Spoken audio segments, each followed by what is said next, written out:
Hello friends and family, Stephen here. Welcome back to the channel.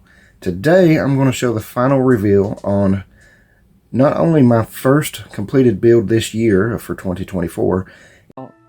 Oh my god, oh my god, oh my god! It's also the final reveal of my Fat Fenders, Fins, and Chrome 2 from 2023 group build, hosted by Rob over at Time Machine Scale Models. Stay tuned.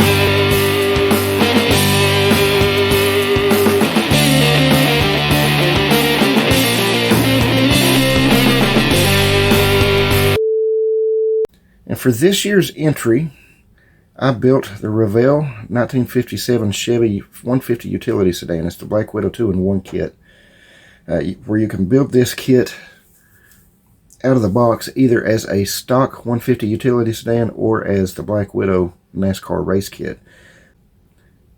I chose the race car kit. I built it box stock basically, but I didn't use the kit decal, so it's not box art. I built mine as Speedy Thompson's 1957 Chevy that he won the Southern 500 in. I think it's either 57 or 58. I'm not 100% sure. The kit went together really well. The only issue I had, and this was an issue for me, not from the kit, had a little trouble getting the rear bumper and these chrome pieces right here. The one on this side gave me a little trouble getting it in there just right, but it was no big deal.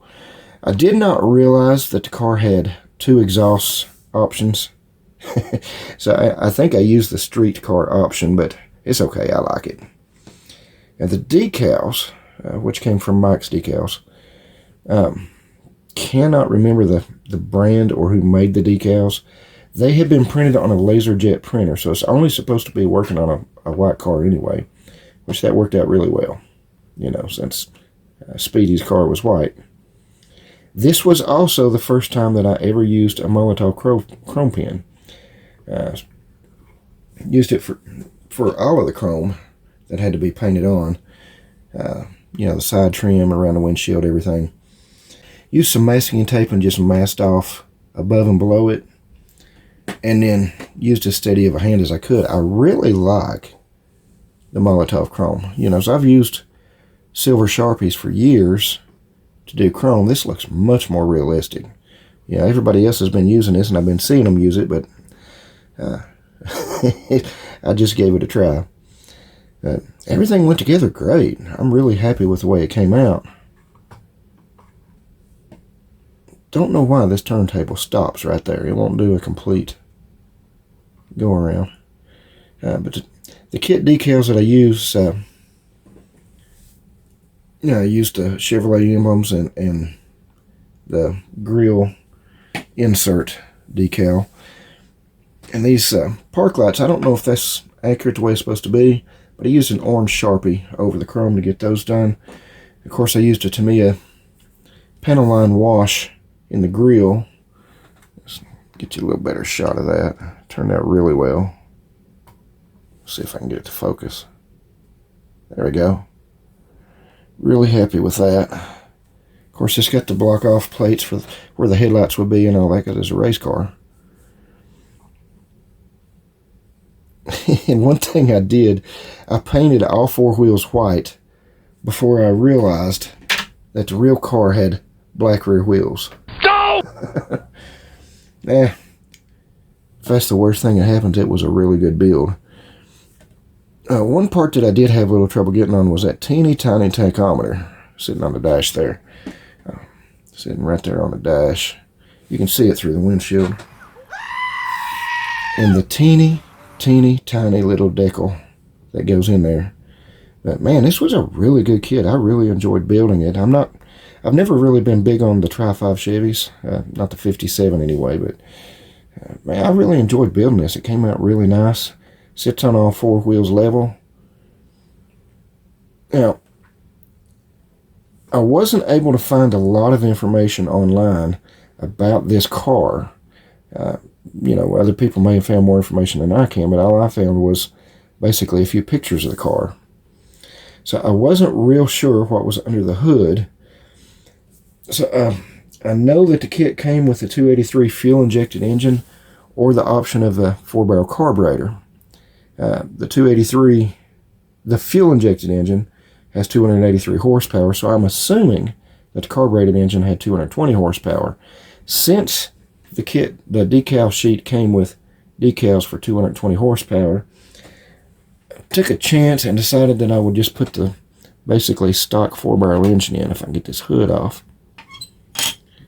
Let's see if we can get the light over here and get you a better shot. Engine is box stock, but it did go together really well. Yeah. Nice underhood details. I didn't wire this one or anything.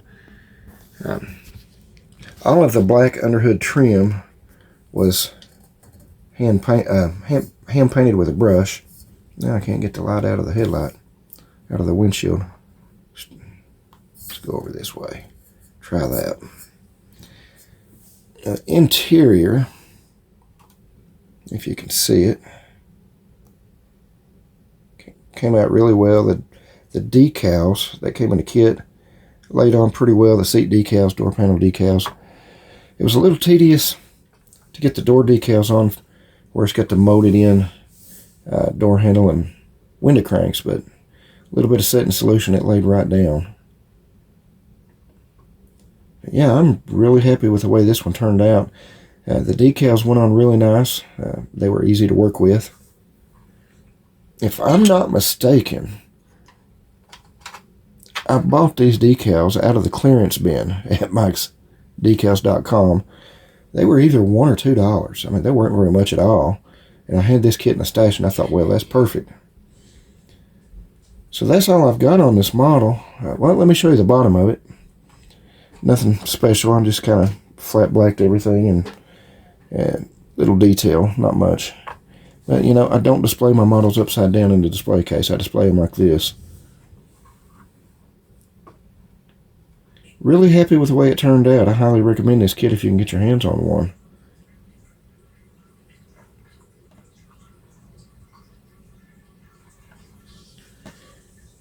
So I want to thank Rob for putting this on and hosting it again this year. This was really fun last year. This is the second year, and you know, I've been here both years. Last year I built this 41 Willys. Really enjoyed it. And looking forward to this year's Fenders Fins and Chrome 3 for 2024. Should be fun. I haven't decided what I'm going to build yet, but Rob, if you host it, I'll enter it. Now, I want to take a moment to thank all of my subscribers, everybody who likes, shares, comments. You guys are the very best part of YouTube for me. And you guys, you just rock. I also want to take a moment, as many of you know, my wife had a medical emergency last week and was rushed to the hospital. I posted up a fairly vague community post about it. But I got several comments and friends were reaching out and with encouraging words and praying over us. I just want to tell you guys, I really appreciate that, guys. You are the best community on YouTube, in my opinion. All right, so that's all I've got on this one. That is my Fat Fenders Fins and Chrome 2 final reveal. So I hope everybody has a wonderful week and a great weekend when it gets here. See you guys in the next video.